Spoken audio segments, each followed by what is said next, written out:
Now we're going to get into The Dark Knight Rises from 2012. So 4 years later, we got this. I saw this one in the theater as well. I think you came with me. I don't know. I've seen it. We saw that in Peace River. Okay. We used to live in Alberta.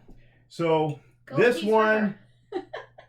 this one is 2 hours 45 minutes. It's way too long. Way too long. I say they should have cut anywhere from 45 to 60 minutes off it. Yeah. This is classic Christopher Nolan. And full spoilers, aside from his Batman movies, I'm not really a big Christopher Nolan fan. Although I do enjoy his Dunkirk movie. I didn't see Dunkirk, but I understand that people really liked it. This one was a real slag to get through.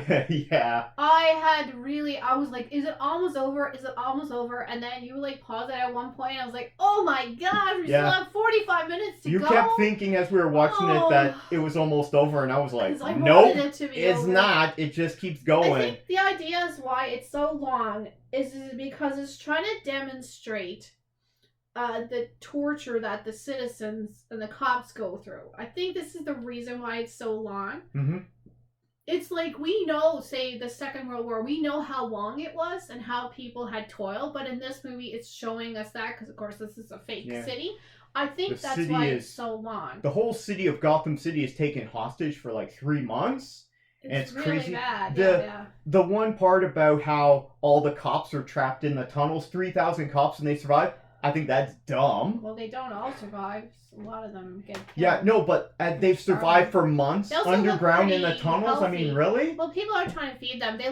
They should look like prisoners of war by the time they come out of there. Yeah. But they look pretty good. These would be guys that would be like trapping rats to eat. Okay, Oh, yeah. They would be scrawny and malnourished and look like crap and pretty weak and probably have dysentery and everything. I did enjoy You're living down tunnels. Showing the resistance and what they were doing. I did enjoy that. Like I think it was comparable to like the it's too much though. Second World War resistance or whatever, but it was just too long. Yep.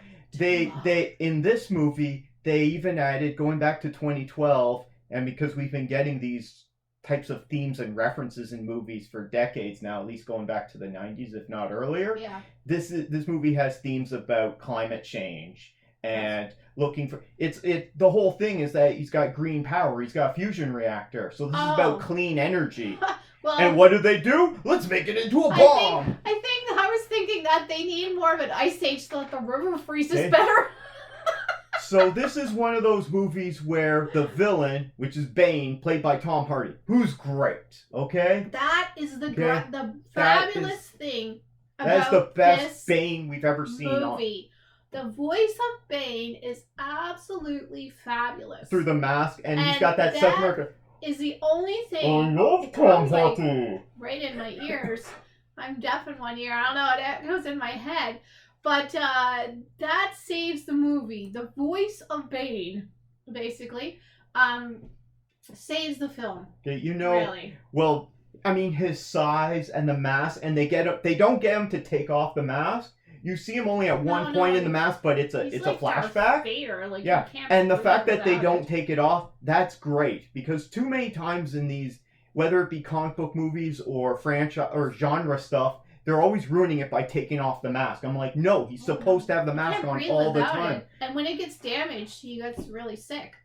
I mean, I think the villain, the real villain, is great, but it takes too long. We can spoil it. Once again, this movie is 11 years old, so he's the villain, but he's actually the henchman. He's working for Talia al Ghul, and this was really smart on their part because they made The Dark Knight with the Joker, which is hands down the most popular Batman villain, okay? Yes. Can you think of a more popular villain than the Joker? There isn't one. Well, the voice of Bane, I tell you, it's pretty awesome. Bane is a really good villain, but he's more of a modern villain, whereas the Joker villain is really old, and so is like others. The story of Bane, with the way they tell it in this movie as well, is really deceiving. It's similar to Black Adam, the same kind of story. I like how they did that. Yeah. So the real villain is Talia al Ghul, who is the daughter of Ra's al Ghul from the first movie, Batman Begins, in 2006, I want to say. You see him a little bit. Okay, and they brought back Liam Neeson for it as well. He seems to be always up for everything. It's Liam Neeson, man. All he does is work, I think. I don't know if his family ever sees the man.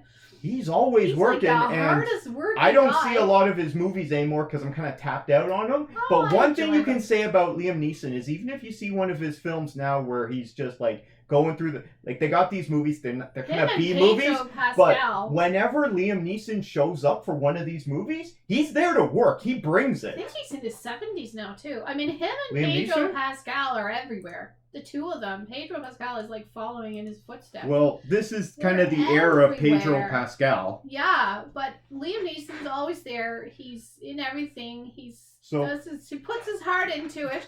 Okay, we're getting on a tangent there. The point is that by connecting this story to the first movie, that's kind of a way of trying to top themselves because the second one was such a big movie, right? Yes. So, and that's a really interesting idea. The problem is they ruin it by putting in too much and then so the city's being threatened because we got clean energy, but it's being turned to a bomb, so the whole city's going to be blown up. Bane has taken hostage of the whole city, but really he's just working for Talia al Ghul, which I'll tell you a little something in case you're not so familiar with it, because Liam Neeson played Ra's al Ghul, her dad. He's head of the League of Shadows. This is in Batman lore. And in the comic books, and hopefully in live action soon, we're going to be getting a new version of Robin. It's called Damian Wayne. He is the 5th Robin, because I think there's like 6 Robins now. Or there was, maybe there's more. But anyway, he was the 5th Robin that was created, and Damian Wayne is his son. And not in this version in this movie, but Talia al Ghul is the mother of his son, Damian Wayne. But in the comics, Batman didn't know about it. I think that they kill her off really quickly as well. I think we could have seen a little bit more from her. But the concepts that are in this movie are fantastic. It's just needed some more editing. Yeah. More chopping down. Of Batman being retreat, and he's injured and he's not been seen for years. There really wasn't much reason to have Catwoman in this. No, she's just like an interesting part of it. Really. Good for Anne Hathaway getting this big role in this huge franchise, but does she do anything? But it's interesting. Really? She brings him out. Yeah, there's a lot of she brings him out of high. There's a lot of this class warfare, the people at the bottom versus the people at the top. That's what she brings, and that's the theme of this movie. I think they could have taken that out. It was too much. Well, that's the reason why he comes out of. Okay, so this movie starts off. It's 20 years later after The Dark Knight, and Christian Bale is 4 years older. So they slap a fake goatee on him with some gray hair. They put a little bit of gray on the sides of his hair. He's really injured too. He's not in. And he's got a busted up leg. He's not in fine form at all. But we don't know how that happened. Right. So I was thinking about this. They could just go back and make more of these movies. Okay. I doubt they'll get Christian Bale to come back to play an older Batman at his current age, because Christian Bale goes on about how he hated doing this and how the suit's so uncomfortable and he couldn't go to the washroom in the suit and he's wearing it for hours on set. Actors don't like wearing these suits.